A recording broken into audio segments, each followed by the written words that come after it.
what? The Quest Pro is $1,000 now? So you wonder, for VR fitness, should you get the Quest Pro for $1,000? Or should you stick to the Quest 2, which is $400?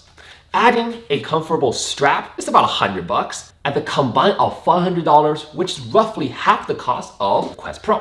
My name's Woody. I've been working out in the Quest 2 for the last 2 years, and I have had the Quest Pro for the last 4 months. And this is what I think. The short answer is that if you don't have a VR headset right now, get the Quest 2.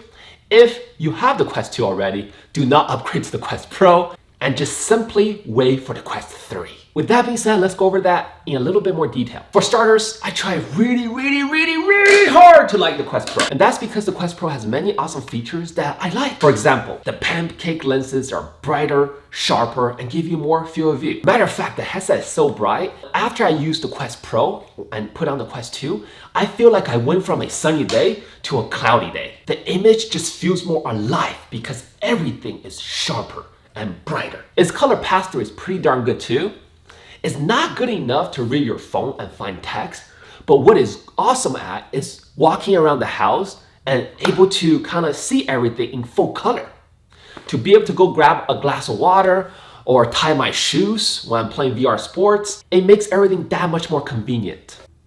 Its controllers are pretty cool too. They actually have cameras on them so that you can now fully track where the controller is 360. So even behind you, technically, it shouldn't lose tracking.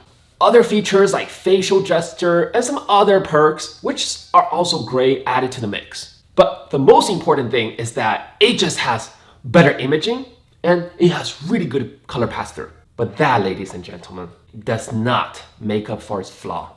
And that is this one-size-fits-all strap. Now, when Zach said he designed this for enterprise, I thought he was joking. I thought it was just a way for him to say, guys, this is $1,500 because you want to be as cool as an enterprise dude, then buy it. Well, I was wrong. So the design of this thing, if you really think about it, it's definitely designed for folks that don't want to mess up their hair. This little strap on top is a contraption that I purchased on Amazon. So without this, you're pretty much balancing the entire weight of this headset with your forehead. Now, there are definitely flaws to that, but one thing that wouldn't happen is mess up your hairdo. But here's the thing though, with the Quest 2, you could technically wear it without the strap. Matter of fact, I just press it really tight between the front and the back of the headset. With that being said, the Quest Pro, you don't really have a choice. Pretty much no matter how you wear it, this halo strap will leave an impression on your forehead. And that is the problem, guys. This halo strap balancing all its weight on your forehead. I notice almost every single session that I play with the Quest Pro, I will get this brain fog. Whether it's 15 minutes or 20 minutes, the brain fog is lighter or heavier, depends on how long it's on my head.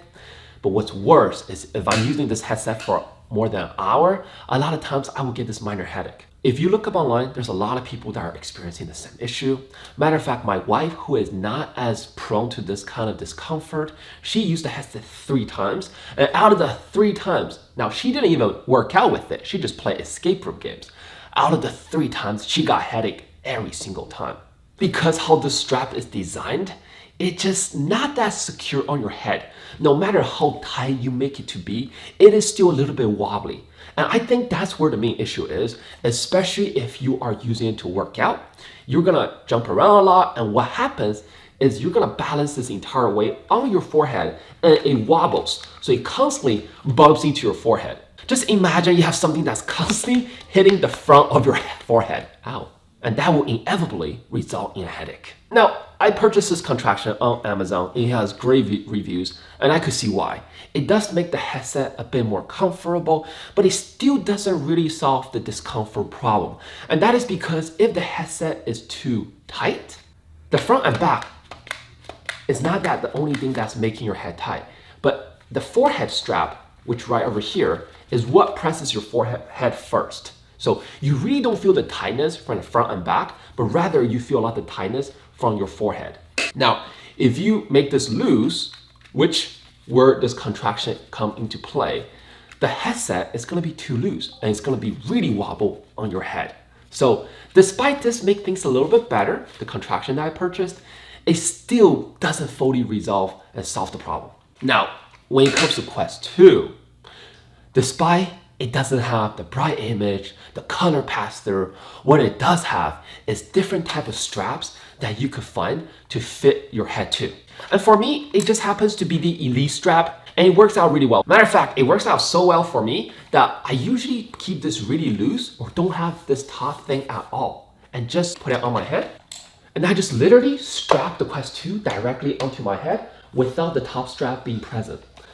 And the reason, because I noticed after working out in 2 years in virtual reality, if for a while that I just keep this really tight, I noticed this line going in the middle of my head. And lastly, I'm gonna bring the Quest 2 Pro controllers back again. Though they have their own cameras, the weight of them feels great and they feel really compact, but they do lose tracking on my favorite game, which is Blast On. At the same time, many users reported that they are experiencing tracking issues with them.